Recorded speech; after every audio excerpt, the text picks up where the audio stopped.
It's an issue that's been around for as long as there have been families, but now, while the problem is not going away, the awareness of family violence is helping bring it all out into the open.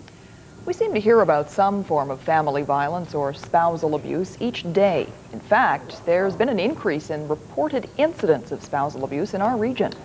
But the question in the minds of many women trapped in these relationships remains the same. How do I get out safely? Tonight, ASN's Dan MacIntosh with this special look at some of the answers. The first thing that a woman needs to do is reach out and tell someone what's happening. And this is difficult for women because there's a lot of shame around being abused and a lot of fear about telling anyone. But this is the first step to her safety.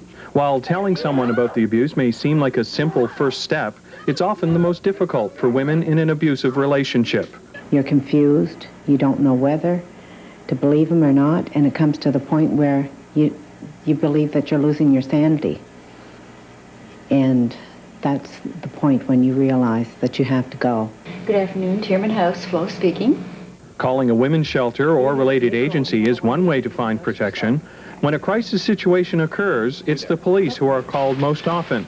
But the justice system can only deal with the problem as long as the offender is under due process. The police have to follow up, I feel, follow up the investigation and go into the social network and get the woman in a safe environment.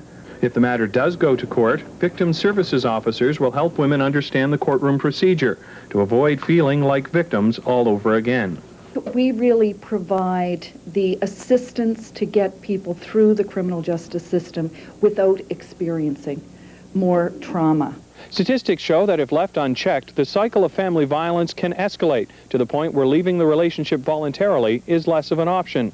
Officials with these agencies say they want to do what they can to help break the cycle of violence. In New Glasgow, Dan MacIntosh, ASN News.